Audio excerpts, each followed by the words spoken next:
युवाओं का कार्यक्रम है तो युवाओं के संबंध में ही बात होनी चाहिए। आजकल तमाम राजनीतिक पार्टियों के द्वारा युवाओं को उकसाया जाता है, बहकाया जाता है। और किस बात पे? कोई जात के नाम पे, कोई धर्म के नाम पे। इस समय सनातन का बहुत जोर रहता है। जिसको देखो सनातन की चर्चा करता है, हिंदू की चर्चा करता है। लेकिन जो ये राजनीतिक नेतागण हैं, आपको बता दूं, ये लोग कभी भी नहीं चाहते कि आप धर्म की, सनातन की असली परिभाषा समझें।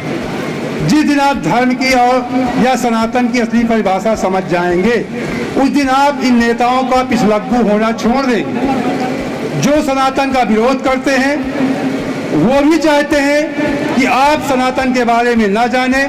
जो सनातन का समर्थन करते हैं कुछ राजनीतिक पार्टियां, जो अपने आप को हिंदूवादी पार्टियां कहती हैं, वो भी चाहती हैं कि आप सिर्फ केवल इतना जाने, केवल रोड पे खड़े होकर जय श्री राम का नारा लगाएं। अगर आप उनसे कोई तार्किक बात करेंगे तो कोई जवाब नहीं दे पाते। इसलिए नहीं दे पाते कि वो पढ़ते लिखते हैं नहीं, बस उनका एक ही नारा होता है। अगर आप कोई बात कहेंगे क्या, तो कहेंगे जय श्री राम, मतलब हुड़दंगा करना। लेकिन शुद्ध जय श्री राम क्या है, सनातन क्या है, हिंदू क्या है, इसके बारे में न वो लोग नेता बताना चाहते, न कोई जानना चाहता है। अगर ये लोग जान जाएंगे, आप लोग जान जाएंगे युवागण कि सनातन क्या है, कैसे है, तो आप उनके पिछलग्गू होना छोड़ देंगे। तमाम नेतागण कुछ होते हैं कि केवल सनातन में कमियां ढूंढते हैं। पहली बात तो मैं थोड़ा सा आपको प्रकाश डाल दूं। सनातन का मतलब ही होता प्राचीन से प्राचीन। जहाँ तक तुम्हारी मतलब इस ब्रह्मांड, धरती, आकाश की जब उत्पत्ति हुई उससे पहले उसको सनातन है। और सनातन से ही, हिंदू कोई धर्म नहीं है। भारत में रहने वाला हर व्यक्ति हिंदू, चाहे मुसलमान हो, ईसाई हो, कोई भी हो। हिंदू हमें विदेशियों ने नाम दिया था सिंधु नदी के इस पार रहने की वजह से। तो भारत में रहने वाला प्रत्येक व्यक्ति हिंदू है, वो किसी भी धर्म का हो। तो मेन सनातन की बात है। सनातन संस्कृति है। और हिंदू धर्म को भी आपको बता दूं, सुप्रीम कोर्ट ने बताया है कि कोई धर्म नहीं, हिंदू धर्म है। ये लिविंग ऑफ है, जीने की प्रक्रिया सिखाता है। संस्कृति है, मतलब पद्धति है, किस ढंग से जीना है, किस ढंग से रहना है। ये केवल एक व्यवस्था है सनातन। तो सनातन आदि है, अनंत है, इसका कोई अंत नहीं। लेकिन इसके बारे में कोई नेतागण आपको इसलिए नहीं बताना चाहते। बता दूं कमियां, मैं बात कर रहा था, कुछ नेतागण हैं कि कमियां ढूंढा करते हैं कि सनातन में कहीं इस जात को ये कहा गया, वो कहा गया। ज़्यादा उल्लेख में नहीं जाएंगे, लंबा हो जाए कार्यक्रम, 60 में ही बात करेंगे। तो कहने का मतलब कि वो, लेकिन जो अच्छाइयाँ हैं वो आपको नहीं बताएंगे। जो कुछ कहीं पे कुछ नए लेखकों के द्वारा तमाम पुस्तकें आती हैं, रामायण, जैसे रामायण के बारे में लोग कुछ टीका टिप्पणी किया करते हैं। तो रामायण कम से कम 300 भाषाओं में रामायण लिखी गई है। तो जो कमियां हैं उनको उजागर करेंगे, लेकिन जो मेन रामायण है, वाल्मीकि रामायण, उसकी चर्चा कभी नहीं करते ये नेतागण, क्योंकि उसमें सच्चाई लिखी हुई है। या गीता है, गीता की बात कभी कोई नेतागण, चाहे वो सत्ता पक्ष हो या विपक्ष हो, या हिंदूवादी हो या सनातनवादी या सनातन विरोधी हो, वो गीता की बात आपसे नहीं करेगा। क्योंकि गीता में पूजा पाठ नहीं लिखा, कोई मंत्र नहीं लिखा है। गीता में सिर्फ जीवन जीने की कला लिखी है। जिस दिन आप लोग गीता पढ़ लेंगे, इन नेताओं के बहकावे में नहीं आएंगे। गीता में सिर्फ लिखा गया कर्म किस ढंग से करना है, माया मोह से रहित होकर किस ढंग से आपको व्यवहार करना है। अगर दुष्ट है तो उसको सजा देना है, चाहे सगा भाई हो, कोई भी हो, कोई वंशज हो। कृष्ण ने यही तो अर्जुन को सिखाया था कि अर्जुन उठ युद्ध कर। अर्जुन कह रहा था मेरे बाबा, चाचा, दादा कैसे मारूं? कह रहे थे ये पापी है, धर्मी, अगर नहीं ये तू मारेगा तो तू पाप का भागी होगा। तमाम मैं संक्षेप में बात कर रहा हूँ, गीता में बहुत सारा है। तो गीता केवल जीवन जीने की कला सिखाती है। मैं युवाओं से अनुरोध करूंगा, निवेदन करूंगा कि गीता बहुत पतली किताब होती है, हिंदी अनुवाद भी होता है, उसको पढ़ने का प्रयास करें। उससे आप जीवन जीने की कला सीख जाएंगे। जिस दिन आप गीता पढ़ लेंगे, मैं इस बात की गारंटी देता हूँ, जो भी युवागण यहाँ खड़े हैं वो मेरी बात सुन लें। अगर कोई भी गीत अगले वर्ष मैं पूछूंगा, कोई व्यक्ति, एक भी व्यक्ति गीता पढ़ के आएगा तो वो पड़ोसी से जलना या नफरत करना या द्वेष करना या ईर्ष्या करना या दूसरों को लड़ाना या लालच लोभ में दूसरे की अनहित करना, वो सब कुछ भूल जाएगा, फिर अपना कर्म करेगा। तो लोग कुतर किया करते हैं कि बगैर फल की इच्छा ये कैसे कर्म करें। फल की इच्छा का मतलब है कि उस फल में आप इतना लीन मत हो जाएं कि आप दुष्कर्म करने लगे। कर्म कीजिए लेकिन इसमें संलिप्त मत होइए। ये कर्म नहीं मिलेगा तो मतलब सुख और दुख, भय जय पराजय, इससे हट करके आप कर्म कीजिए, तब आपका कर्म सफल होता है, तभी आपको कोई दिक्कत नहीं होती है। और मेन बात आपको बता दें, इस समय मैंने अभी बताया कि वो हिंदू सनातन और रोड पे जय श्री राम चिल्लाना, लेकिन हिंदू के लिए या सनातन के लिए ये जो रोड पे चिल्लाते हैं कुछ भी काम नहीं करते। आपके नाक के नीचे धर्म परिवर्तन कराने वाले आपके गांव में ही कुछ थोक में मैं जानता हूं कुछ लोगों को धर्म परिवर्तन कर चुके हैं। बगल में रोशनपुर टिकारी है, वहां लोग ईसाई बन चुके हैं। बगल में अनुराधापुर है, वहां लोग धर्म परिवर्तन करते हैं, कोई नहीं रोक पाता, क्योंकि ना आप पढ़ना चाहते हैं ना दूसरों को बताना चाहते हैं।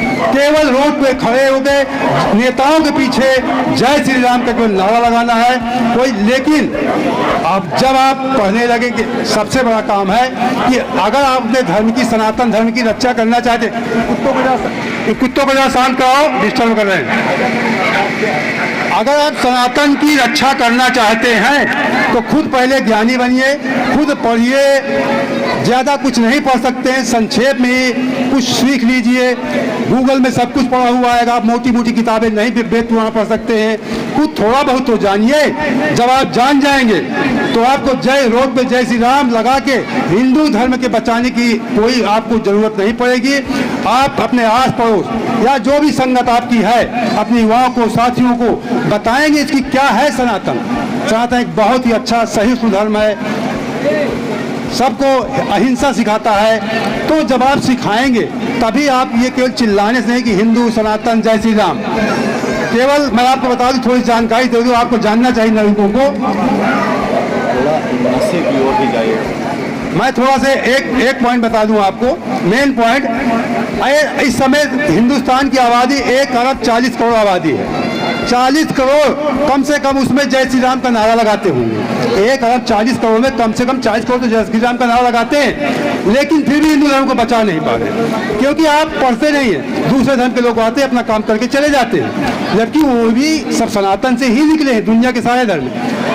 आदि शंकर से 8वीं शताब्दी में, इस समय तो कुछ नहीं है, इस्लाम जब यहाँ आया उसके पहले की बात, 8वीं शताब्दी में हिंदू धर्म विलुप्त हो रहा था। आप लोग सुन लीजिए, बौद्ध धर्म का बढ़ावा हो रहा था 8वीं शताब्दी में। उस समय आदि शंकर दक्षिण भारत में जन्म लिए, और आदि शंकर ने ना तो सोशल मीडिया था, ना कोई साधन संसाधन, कुछ भी नहीं था, कि पैदल घूम घूम के, केवल शास्त्रार्थ करके, मतलब लोगों से डिस्कस करके, तर्क करके हिंदू धर्म की फिर से स्थापना किया। 4 मठों की, 4 जो शंकराचार्य पीठ हैं, 4 मठों की स्थापना किया, फिर से हिंदू धर्म को जीवित किया सनातन धर्म। आदि गुरु शंकराचार्य दक्षिण भारत के थे, और पूरे भारत में 4 जगहों पे हिंदू सनातन की रक्षा के लिए 4 मठों का निर्माण किया। 8वीं शताब्दी की बात बता रहा हूँ, उस समय हिंदू धर्म विलुप्त हो रहा था।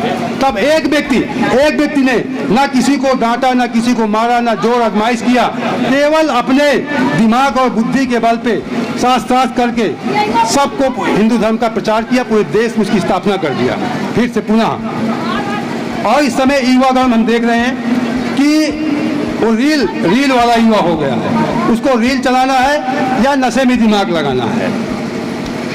हमारे गांव में इस समय नशे का प्रकोप बहुत बढ़ रहा है।